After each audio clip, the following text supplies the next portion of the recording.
envoyer des mails programmés sur Gmail. Bonjour à tous. Aujourd'hui, on va parler d'une fonctionnalité magique sur Gmail. L'envoi programmé de mails. Imaginez, vous écrivez un mail tard le soir, mais vous voulez qu'il arrive demain matin à 9h pile. Faire bonne impression. Vous partez en vacances, mais vous voulez envoyer un mail de rappel à une date précise, sans y penser. Vous voulez souhaiter un joyeux anniversaire exactement à minuit sans vous réveiller. Bonne nouvelle, Gmail le fait pour vous. Et le mieux, c'est ultra simple, même pour les grands débutants. Dans cette vidéo, je vais vous montrer comment programmer un mail en 3 clics, même sur mobile. Les erreurs à éviter pour ne pas envoyer un mail au mauvais moment. Mes 5 cas d'usage malin pour utiliser cette fonction comme un pro. Comment modifier ou annuler un mail programmé?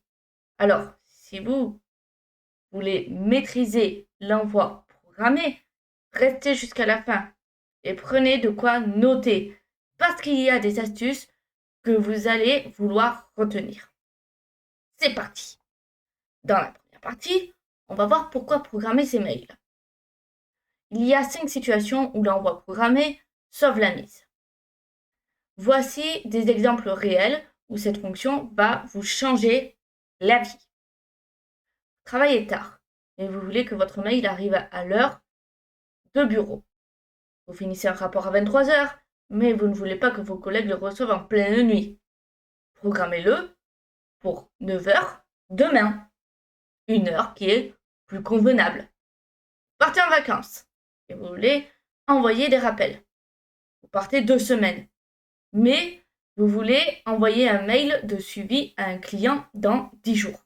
Programmez-le maintenant et ensuite oubliez. Vous passez à autre chose. Vous voulez souhaiter un anniversaire à minuit pile. Votre ami fête son anniversaire demain, mais vous savez que vous allez l'oublier. Programmez un mail pour minuit. Vous voulez éviter de déranger les gens en dehors des heures de travail.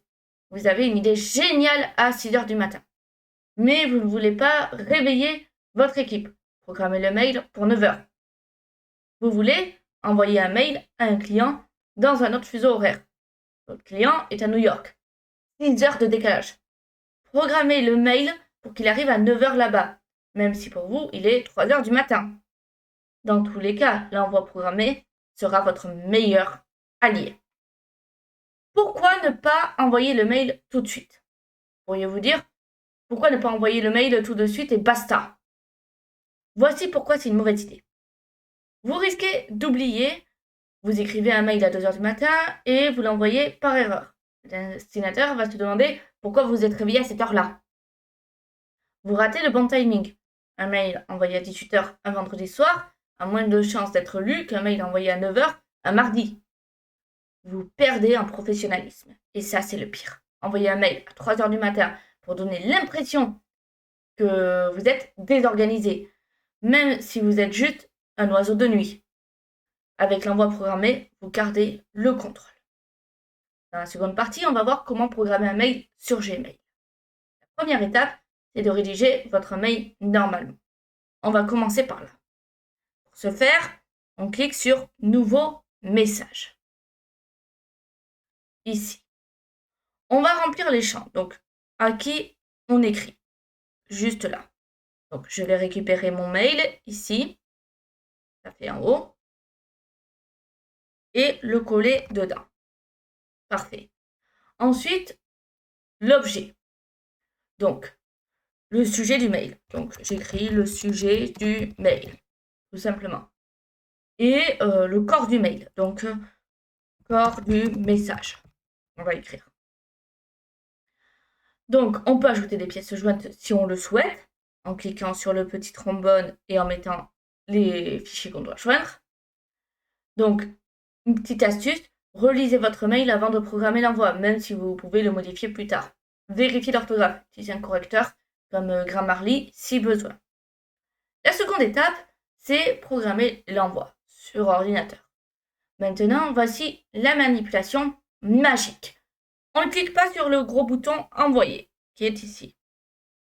On va à la place cliquer sur la petite flèche juste à droite de envoyer ici. Comme on peut le voir, on a programmé l'envoi qui s'affiche. On clique gauche. Alors, je ne précise pas, mais c'est toujours clic gauche qu'on fait. On a plusieurs possibilités, car une fenêtre s'ouvre avec plusieurs options.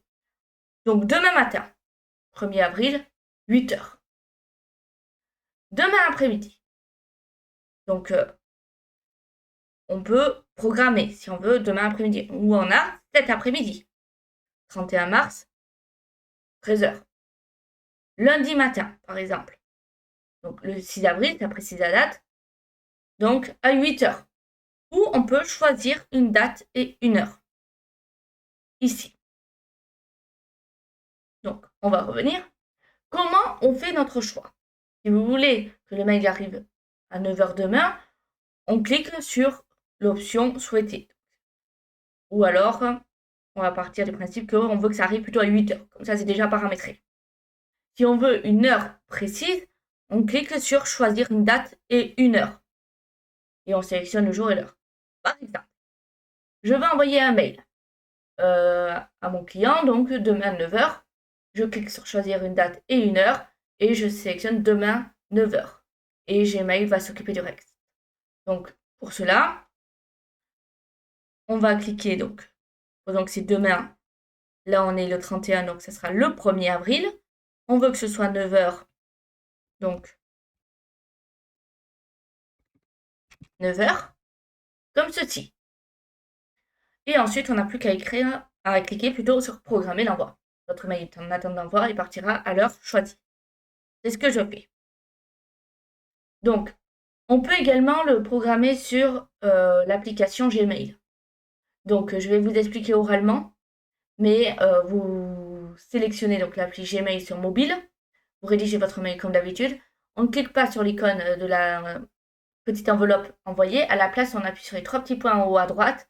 Et dans le menu qui s'affiche, on fait programmer l'envoi et c'est le même principe. Donc sur mobile, l'interface est un peu différente. Le principe reste le même. Quand même, il faut bien vérifier les fuseaux horaires à l'étranger. Alors, maintenant qu'on a programmé un premier mail, où est-ce qu'on va le retrouver? Les mails programmés ne disparaissent pas. On peut les retrouver, les modifier ou les annuler à tout moment. Sur ordinateur, donc dans la colonne de gauche, ici, on peut les retrouver, les modifier ou les annuler à tout moment. Donc, comme je l'ai dit, on les retrouve à gauche dans Mail programmé. Ici, donc dans Planifier. Comme ceci. Ensuite, que faire ici? On peut modifier. Donc, on clique dessus, on modifie. On peut annuler l'envoi et on peut voir la date et l'heure de programmation. Alors, quelques erreurs qui sont quand même à éviter. Erreur numéro 1, ne pas vérifier le fuseau horaire. Attention, Gmail programme les mails en fonction de l'heure locale du destinataire. Vous programmez un mail pour 9h depuis Paris, mais votre destinataire est à New York, 6 heures de décalage. Résultat, le mail arrive à 3h du matin pour lui. Comment éviter ça? Vérifier le fuseau horaire du destinataire avant de programmer. Utilisez un convertisseur d'horaire comme timeanddata.com si besoin. Programmer en fonction de l'heure locale, pas de la vôtre. Oubliez de vérifier les mails programmés. Autre piège, oubliez que vous avez programmé un mail. Vous programmez un mail pour dans un mois et vous oubliez son existence. Résultat, le mail part alors que la situation a changé. Comment éviter ça? Vérifiez régulièrement vos mails programmés dans le dossier programmé. Annulez ou modifiez les mails qui ne sont pas pertinents. Ajoutez un rappel dans votre agenda pour les mails importants. Erreur numéro 3, programmer un mail sans pièce jointe. Alors c'est une erreur qui est quand même assez courante, j'ai oublié d'ajouter la pièce jointe. Vous écrivez je t'envoie le contrat en pièce jointe, mais on oublie le fichier. Résultat, le mail part dans la pièce jointe. Comment on peut éviter ça? Toujours vérifier les pièces jointes avant de programmer, utiliser la fonction envoyer et archiver pour gagner du temps, mais vérifiez quand même, programmer un rappel pour vérifier le mail et avant son envoi. 5 astuces donc pour utiliser l'envoi programmé comme un pro. Donc, utilisez des modèles pour gagner du temps. Si vous envoyez souvent le même type de mail, relance, confirmation, etc., créez des modèles. Comment faire? On rédige Donc, on rédige un mail type, par exemple une relance de paiement, on clique sur les 3 points en bas du mail, on sélectionne modèle, enregistrer le brouillon comme modèle, enregistrer comme nouveau modèle, donner un nom à votre modèle, relance de paiement. La prochaine fois, au lieu de tout écrire, vous n'aurez qu'à cliquer sur les 3 points, modèle, insérer un modèle. On a le fait de programmer des mails de suivi automatique également. On peut utiliser l'envoi programmé pour les newsletters et programmer des mails pour vous-même, par exemple, avec des rappels. Donc, on peut également aussi combiner l'envoi programmé avec le mode confidentiel. Donc, ce qu'il faut retenir, c'est que maintenant, vous savez pourquoi programmer ces mails, pour gagner du temps et éviter les erreurs, comment programmer un mail en 3 clics sur ordinateur et mobile, les erreurs à éviter, fuseau horaire, pièces jointes oubliées, etc., et des astuces pour bien utiliser cette fonctionnalité. Donc moi, mon conseil, c'est de commencer dès aujourd'hui, programmer un mail test pour voir comment ça marche. Vous verrez, c'est quand même très simple et très utile. Donc, est-ce que vous utilisez cette fonctionnalité? N'hésitez pas à partager, commenter si vous appréciez cette vidéo.